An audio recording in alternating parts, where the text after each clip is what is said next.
할렐루야. 하나님의 크신 은혜가 여러분과 함께 하기를 원합니다. 오늘은 교회력으로 성령 강림절입니다. 우리가 알듯이 교회는 성령 강림과 함께 태동했기 때문에 교회는 필연적으로 성령 충만해야 합니다. 만약 교회가 성령 충만하지 못하다면 그것은 교회로서의 역할과 자격이 없음을 의미한다고 해도 과언이 아닙니다. 여러분, 교회력으로 성령 강림 주간은 26주간이나 됩니다. 곧 교회 절기 가운데 가장 많이 차지하는 것이 성령 강림 주간입니다. 1년이 52주니 1년의 절반은 성령 강림 주간인 거죠. 이것이 의미하는 것은 우리가 신앙생활하는 데 있어서 제일 중요한 것이 성령이라는 겁니다. 즉, 교인이라면 항상 성령 충만하게 살아야 한다는 거죠. 그런 면에서 여러분 스스로를 한번 점검해 보시기를 바랍니다. 나는 지금 성령 충만한가? 성령 충만을 사모하는가? 아니면 성령 충만에는 아무런 관심이 없는가? 여러분, 신앙생활은 종국의 성령 충만으로 귀결된다고 정의할 수 있습니다. 왜냐하면 신앙생활은 모름지기 성령으로 해야 하는 일이기 때문입니다. 일반적으로 신앙생활을 내 생각, 내 열심 가지고 하면 반드시 실패할 수밖에 없죠. 그 이유는 두 가지 때문입니다. 하나는 신앙생활 가운데에는 너무나 많은 어려움이 도사리고 있다는 겁니다. 우리가 막연히 신앙생활에 대해서 이상적으로 생각할 때에 주님과 함께 동행하는 일이고 영적 활동이기 때문에 그저 기쁘고 감사하고 즐거운 일들만 가득할 거라고 생각합니다. 하지만 실제로 경험하는 신앙생활은 그렇지가 않습니다.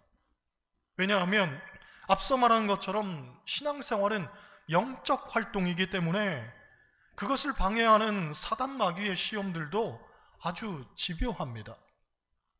일례로 우리가 신앙생활 좀 잘 해보려고 하면 집안에 무슨 일이 생기기도 하고, 또 신앙생활 좀 잘 해보려고 하면 사람들과의 갈등을 겪기도 합니다. 때론 누군가가 던지는 말 한마디에 심하게 상처를 받기도 하고, 심지어 설교를 듣는데도 그것이 은혜가 아니라 가시처럼 느껴지기도 하죠. 사실 이것들은 알고 보면 사단 마귀의 방해 공작입니다. 우리로 하여금 신앙생활 똑바로 하지 못하도록 이런저런 문제거리를 발생시키는 겁니다. 그런데 영적 분별력이 없는 사람들은 이것들로 인해 시험에 들어서 스스로 하나님으로부터 멀어지는 선택을 하고 말죠. 게다가 또 하나, 사람이란 존재는 이사야 선지자의 말과 같이 그릇 행하여 각기 제 길로 가는 그런 성향이 있습니다. 에베소서 4장을 보면 사람은 자고로 유혹의 욕심을 따라 썩어져가는 구습을 따르는 속성이 있다고 말합니다. 즉, 내가 그리스도인이 되었지만은 내 안에 있는 죄의 속성, 욕심의 속성, 썩고 냄새나는 더러운 속성은 늘 잔존하고 있더라는 거죠. 문제는 이것을 스스로 극복하는 것은 너무나 어렵다는 사실입니다. 사도 바울도 오호라, 나는 곤고한 사람이로다, 이 사망의 몸에서 누가 나를 건져내랴고 탄식하면서 내가 원하는 바 선은 행하지 아니하고 도리어 원하지 아니하는 바 악을 행하는 자신에 대해서 그토록 괴로워했던 겁니다. 안타깝게도 이것은 우리에게도 마찬가지죠. 우리도 그리스도인이 되었지만은 끊임없이 죄를 짓고 삽니다. 입술로 죄를 짓고 눈으로 죄를 짓고 손발로 죄를 짓고 삽니다. 어제도 죄를 지었고 그제도 죄를 지었고, 알고 보면 내일도 모레도 죄의 굴레를 벗어던지기에는 너무나 비루한 존재들입니다. 그러니 이 사망의 몸에서 누가 스스로를 건져낼 수 있단 말입니까? 우리의 힘 가지고는 불가능한 이야기인 거죠. 예전에 제가 카페에서 차를 한잔 하고 있는데 아주머니 몇 분이 들어오시면서 권사님, 여기가 전망이 좋네 하는 거죠. 아, 저분들은 교회 다니는 분들이구나, 직분이 있으신 분들이구나 하는 걸 단번에 알 수가 있었습니다. 그런데 그분들이 들어와서부터 근 30분 동안을 교회 이야기를 하는데 좋은 이야기는 하나도 없고 전부가 듣기 거북한 이야기였습니다. 특히나 그 교회 목사님 이야기할 때에는 제 얼굴이 화끈거릴 정도로 목청을 높여 서로 떠들어대는데 내용인즉슨 우리 목사님은 너무 속이 좁아서 안식년 안 줘서 삐져가지고 새벽 예배도 안 나오고, 설교할 때는 하도 하소연을 많이 해서 은혜가 안 된다는 이야기도 하고, 사위한테 선교비 보내는 것도 불만이고 교인들한테는 10원 한 푼도 안 쓴다는 등 그런 이야기를 하는 거죠. 그분들은 제가 목사인지 모르고 하는 말이었겠지만 더 큰 문제는 제가 교인인지 아닌지도 모른다는 거죠. 만약 교인이라면 그저 욕이나 하고 말 문제였겠지만 교인이 아니었다면 전도의 문을 완전히 닫아버리는 일이 되는 겁니다. 그런 이야기를 듣는데 누가 교회 가고 싶겠습니까? 그러니 얼마나 짜증도 나고 화도 나고 부끄럽기도 하던지요. 내가 목사로서 똑바로 살아야겠구나 하는 마음도 들었지만 한편으로는 교인들도 제발 좀 저러지는 말았으면 좋겠다 하는 생각이 들었습니다. 물론 사람이니까 욕도 좀 하고 살아야겠죠. 그런데 교회 욕은 성도들끼리 있을 때만 하시고 믿지 않는 사람들 앞에서는 교회나 목사 욕 하지 말아야 되겠죠. 그건 단순히 씹고 뜯고 맛보고 즐기고 하는 차원이 아니라 이건 하나님 영광을 가리우는 일입니다. 전도의 문을 굳게 걸어 잠그는 일이 되어버리는 겁니다. 그렇잖아요. 그런데 사람에게는 누구나 그런 마음이 있죠. 남의 좋은 일 말하는 데는 인색하지만 남의 불행을 이야기하는 것에는 쾌재를 부릅니다. 남 칭찬하는 데에는 별 관심이 없지만 남을 물어뜯는 데에는 한마음 한뜻 됩니다. 이것은 교인이라고 다르지 않습니다. 심지어 목사가 되어도 다르지 않습니다.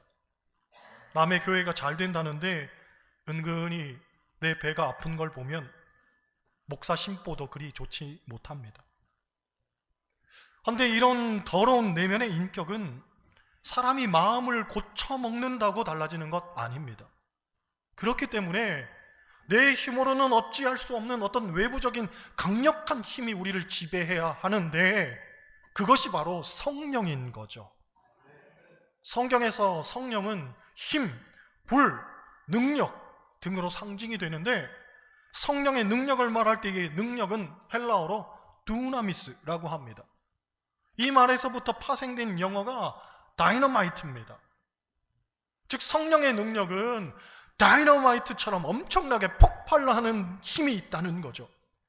그래서 그 능력을 받은 사람들은 하나같이 변화되는 겁니다.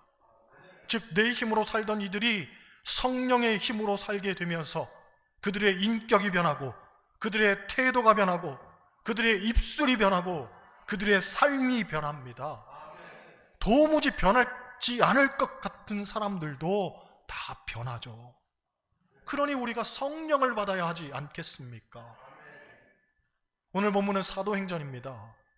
사도행전은 또 다른 말로 성령행전이라고도 하는데 그것은 사도들의 발걸음이 곧 성령의 발걸음이었다는 말입니다. 우리가 알듯 사도들은 성령 받기 전과 성령 받은 후의 삶이 완전히 달랐습니다. 복음서에 나오는 사도들의 모습은 성령 받기 전의 모습이었습니다. 혈기를 부리고 권세에 대한 욕심을 갖기도 하고 두려워 도망치고 때론 예수님을 부인하고 말만 앞세웠죠. 그것이 성령 받기 전의 제자들의 모습이었습니다. 그런데 사도행전에 나오는 제자들의 모습은 전혀 다릅니다. 담대하고 죽음조차 두려워하지 않고 가는 곳마다 이적과 기사가 나타나고 그들이 설교할 때 수많은 무리들이 변화되는 역사가 일어났습니다. 그 기점이 바로 성령 충만이었습니다. 본문을 보면 제자들이 다 같이 한 곳에 모여 있었습니다. 왜냐하면 예수님께서 예루살렘을 떠나지 말고 아버지께서 약속하신 것을 기다리라고 했기 때문입니다. 그 약속한 것이 무엇이었냐면 성령이었죠. 예수님께서는 제자들에게 성령으로 세례를 받으라고 말씀하셨습니다. 성경을 보면 성령 세례라는 말이 신약 성경에 7번 나옵니다. 복음서에서 4번, 사도행전에서 2번, 고린도전서에 1번, 이렇게 7번 나옵니다. 그런데 재미있는 것은 복음서에서는 항상 요한의 세례와 비교해서 예수님께서 말씀하셨습니다. 요한은 물로 세례를 베풀지만 예수님은 성령으로 세례를 베푸신다는 거죠. 이것이 의미하는 것은 아주 단순하고도 분명합니다. 우리에게 물 세례만으로는 부족하고 우리가 성령으로 세례를 받아야만 신앙생활 제대로 할 수가 있다는 거죠. 사실 그렇습니다. 물 세례는 내 믿음의 어떤 외부적인 고백이지만 성령 세례는 하나님께서 내 안에, 내 내면에 인치시고 또 각인되는 그런 활동인 거죠. 신학자들은 물 세례도 평생 한 번만 받듯이 성령 세례도 평생 한 번만 임한다고 말합니다. 다만 우리가 죄를 지으면 구원의 느낌이 우리에게서 사라지듯 성령 세례를 받았고 성령 체험을 했어도 성령의 은사를 계속해서 활용하지 않는 사람은 마치 성령 세례를 받지 않은 것처럼 착각을 한다는 거죠. 하지만 죄로 인해 성령과 멀어졌다고 해도 성령께서는 여전히 내 안에 계시고 나와 함께 하십니다. 내가 비록 세상에서 죄로 인해 점철되어지고 뒹구는 삶을 살았다 할지라도 성령께서는 여전히 내 안에 계신단 말이죠. 그렇기 때문에 그런 사람에게 필요한 건 성령 세례가 아니라 성령의 회복인 겁니다. 성령의 회복. 이것에 대해서 어떤 목사님은 숯불의 비유를 듭니다. 숯이 불에 다 타서 재만 남은 것 같이 보이지만 그 숯에다가 바람을 불어넣으면 다시 순식간에 활활 불길이 타오르듯이 우리의 믿음의 열정이 사그라든 것 같아도 아니라는 거죠. 성령의 바람만 공급이 되면 성령의 불길이 활활 타오르는 건 시간 문제라는 거죠. 그리고 그러한 사람에게 다시 성령의 역사가 넘치게 되는 겁니다. 웨인 그루뎀이라는 신학자는 성령 세례를 받으면 나타나는 10가지 현상에 대해서 이렇게 정의합니다. 첫째, 성경 읽는 것이 재미있어진다. 성경 읽는 것이 은혜가 되고 감동이 돼서 자꾸 읽고 싶다는 거죠. 여러분 성경 자꾸 읽고 싶으시죠? 둘째로 기도에 힘이 생긴다고 합니다. 기도할 때 확신이 생기고 기도의 내용이 깊어진다는 거죠. 셋째, 예배를 드릴 때 기쁘다.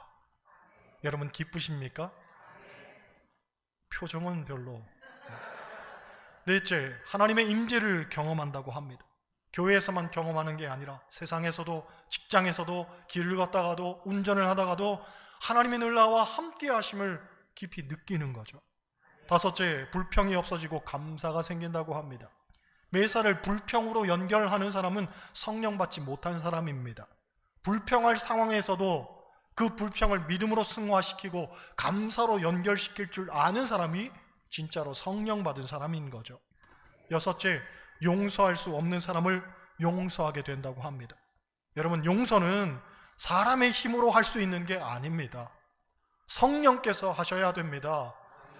내 마음이 불편하고 내 마음이 부대끼는데 어떻게 용서가 된단 말입니까? 하지만 성령이 임하면 그조차도 이겨낼 수 있습니다. 일곱째, 마음이 바다처럼 넓어진다고 합니다. 즉 사랑이 생긴다는 거죠. 사랑은 성령의 은사인 줄로 믿습니다. 여덟째, 지혜가 생긴다고 합니다. 교회 일을 해도 어떤 분은 열심히 하는데 늘 결과가 좋지 못한 분들이 있습니다. 이런 분들은 인간적인 방법으로 일을 하기 때문에 그런 결과가 발생되는 겁니다. 반면 어떤 분은 분명 어려운 일인데도 아주 수월하게 잘 해내는 걸 볼 때가 있습니다. 이런 분들은 하나님이 주시는 지혜를 갖고 일을 하는 거죠. 바라기는 여러분에게 이 하나님이 주시는 성령의 지혜가 있기를 원합니다.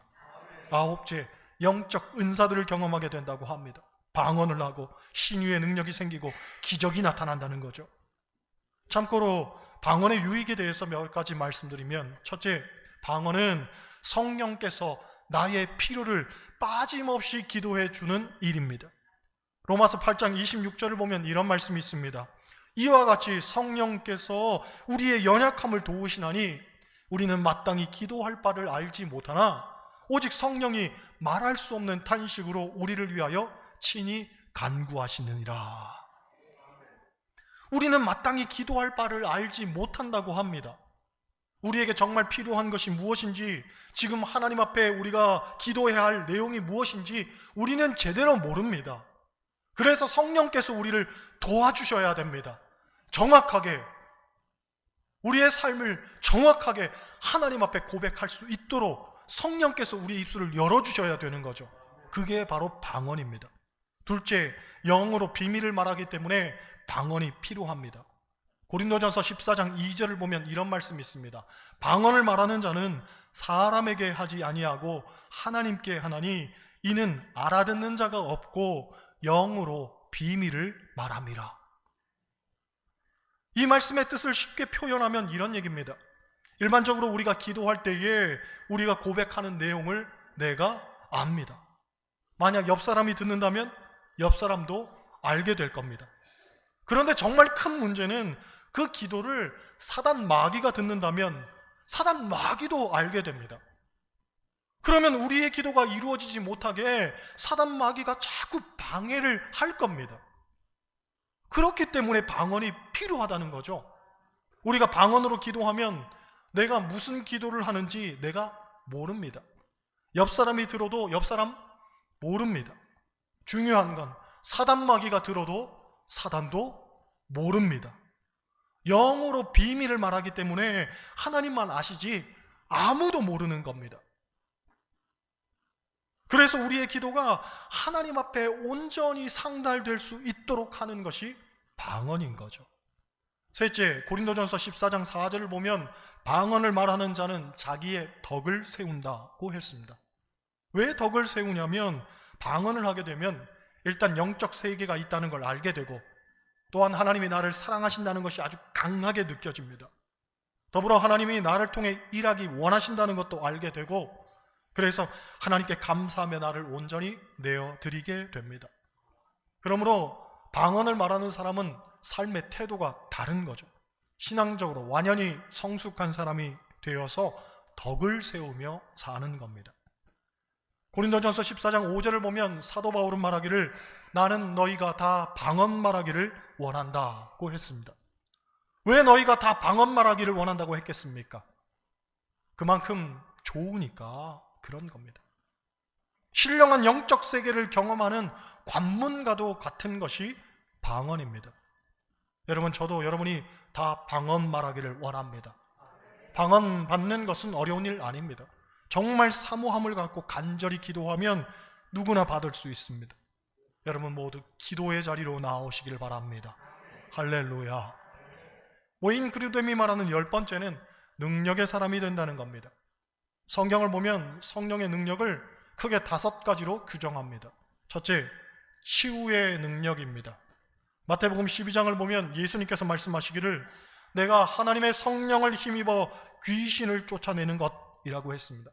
마가복음 16장에서도 믿는 자들에게는 이런 표적이 따르리니 곧 그들이 내 이름으로 귀신을 쫓아내며 새 방언을 말하며 뱀을 집어올리며 무슨 독을 마실지라도 해를 받지 아니하며 병든 사람에게 손을 얹은즉 나으리라고 했습니다. 사도행전을 보면 바울이 성령 충만하여 빌립보에서 말씀 전할 때 귀신을 들려 점치는 여자들에게서 귀신을 내어 쫓았습니다. 베드로는 오순절 성령 체험 이후 성전 문 앞에서 구걸하는 안진뱅이를 일으켜 세웠죠. 은과 금은 내게 없거니와 내게 있는 이것을 내게 주노니 나사렛 예수 그리스도의 이름으로 일어나 걸으라 하고 오른손을 잡아 일으키니 그가 걷기도 하고 뛰기도 하며 하나님을 찬송했다고 합니다. 그렇습니다. 성령이 임하시면 치유가 일어납니다. 중풍병자가 일어나고 앞을 못 보던 사람이 앞을 보게 됩니다. 들리지 않던 사람이 듣게 되고, 등이 굽은 사람이 등이 펴지게 됩니다. 부서진 뼈마디가 달라붙게 되고, 다 힘이 없어진 관절에 새 힘을 얻게 됩니다. 의사들도 이유를 알지 못하는 불치병도 깨끗하게 낫게 되는 줄 믿습니다. 이것이 성령의 능력, 치유의 능력인 거죠. 이런 능력의 역사가 우리 교회도 있기를 원합니다. 둘째, 평안의 능력입니다. 요한복음 14장 27절을 보면 보혜사 성령께서 평안을 우리에게 주시는데, 이 평안은 세상이 주는 것과 같지 않으므로 너희는 마음에 근심하지도 말고 두려워하지도 말라고 했습니다. 여러분, 성령이 임하시면 말로 형용할 수 없는 평안이 임하죠. 이 평안은 세상이 주는 평안과 다릅니다. 바울은 빌립보 감옥에서도 찬송을 불렀습니다. 초대 교인들은 목이 잘리고 화형을 당하면서도 찬송을 불렀습니다. 이것이 생각으로 가능한 일이겠습니까? 노력으로 가능한 일이겠습니까? 세상에서 쉽게 볼 수 있는 일입니까? 그렇지 않습니다. 성령이 주시지 않고는 도저히 불가능한 일입니다. 세상에서 근심이 많고 씨름이 많고 내 마음에 번뇌가 있고 이런저런 복잡한 일들이 생겨도 우리는 하나님께 기도할 때에 평안을 얻습니다. 기도의 자리로 나와서 성령이 주시는 참 평안을 경험하시기를 바랍니다. 셋째, 사랑의 능력입니다. 예수님께서는 제자들에게 너희는 서로 사랑하라고 했습니다. 그리고 원수까지도 사랑하라고 했습니다.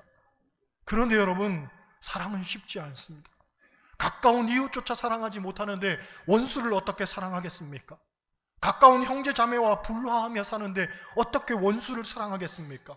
아니, 같은 교회 다니는 사람조차도 사랑하지 못하고 용서하지 못하고 매사에 불평 불만을 토로하는데 사랑은 무슨 사랑이란 말입니까?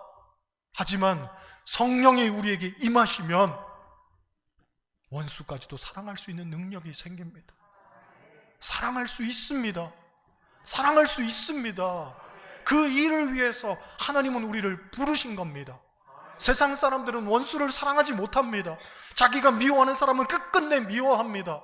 반목하고 갈등하는 사람은 철천지 원수처럼 생각합니다. 도저히 사랑하지 못합니다. 그러나 우리는 할 수 있습니다. 할 수 있습니다. 할 수 있을 때까지 성령님 우리에게 말씀하십니다. 사랑해야 합니다. 사랑해야 합니다. 그리고 사랑할 수 있습니다. 성령의 능력은 사랑의 능력입니다. 넷째, 사역의 능력입니다. 우리가 성령을 받게 되면 되게 하나님께서는 우리에게 사명을 주시는데 우리가 힘이 없고 지식이 없어 그 사명 감당하지 못할 것 같지만 아닙니다. 왜냐? 하나님께서 사명을 주실 때에는 그 사명을 감당할 만한 능력도 주시기 때문입니다. 조지 밀러 목사가 돈 하나 없이 오직 기도와 응답으로 2,000명의 고아들을 먹이고 1만 개의 고아원을 도운 일은 아주 유명합니다. 사람들이 그분에게 물었죠. 어떻게 그런 능력 있는 삶을 살 수 있었습니까? 하는 물음에 조지 밀러 목사님은 이렇게 대답했다고 합니다. 능력이라뇨? 제게는 제 자신의 죽음만이 있었을 뿐입니다. 나는 어떤 날 죽었습니다. 조지 밀러에 대해서 죽고 세상이나 친구들의 칭찬에 대해서도 죽고 그들의 책망에 대해서도 죽었습니다. 무슨 얘기입니까? 성령 받은 사람은 내가 일하는 게 아니고 성령님이 일하신다는 거죠. 내게 능력이 생기는 게 아니라 성령께서 나를 통해 그 능력을 펼치시는 거예요. 내가 죽어지면 나는 다만 순종할 뿐이고 성령은 나를 통해서 일하십니다. 이게 사역의 능력인 거죠. 내가 무언가 해보려고 했던 그것을 벗어나 성령께서 나를 통해 온전히 나를 통해 일하시도록 나를 내어드리는 바로 그것이 사역의 능력입니다. 다섯째, 복음의 증인이 되게 하는 능력입니다. 여러분, 성령이 임하시면 우리가 예루살렘과 온 유대와 사마리아와 땅끝까지 이르러 주님의 증인이 되죠. 그런데 전에도 말씀드렸지만 이 말씀에 나오는 땅끝을 우리가 분명히 기억해야 됩니다. 땅끝은 지역적인 개념이 아닙니다. 영적인 개념입니다. 곧 예수를 믿노라 하면서도 전혀 예수가 없는 것처럼 살고 있는 사람들, 예수를 믿노라 하면서도 내 고집을 절대로 꺾지 않는 사람들, 예수를 믿노라 하면서도 아집과 독선으로 똘똘 뭉쳐서 남을 정죄하고 비난하고 손가락질하며 사는 그들 모두가 땅끝인 거죠. 아무리 말씀을 들어도 조금도 변화되지를 않고, 아니 변화할 생각조차 없는 그런 이들이 다 땅끝인 거예요. 그 땅끝은 세상에서의 땅끝일 수도 있지만 어찌 보면 교회 안에 있을 수도 있습니다. 완악하고 옹졸하고 이기적이고 늘 내 마음속에 상처 돋는 말을 하고 가시와 같이 찌르는 그들, 정말 저들을 사랑할 수 있을까 고민하게 만드는 그들도 땅끝이란 말이죠. 그런데 그 땅끝에게 복음의 증인으로 나아갈 수 있도록 우리의 걸음을 성령께서 옮겨주신다는 거죠. 내가 먼저 손 내밀게 하시고, 내가 먼저 이해하게 하시고, 내가 먼저 사랑하게 하시고, 내가 먼저 용서하게 하시고, 이것이 바로 땅끝으로 나아가는 증인된 삶인 거죠. 바라기는 여러분 모두가 성령 충만을 사모하고 또한 성령 충만을 덧입으셔서 능력 있는 삶, 하나님이 기뻐하는 삶을 사시기를 주님의 이름으로 간절히 축원합니다.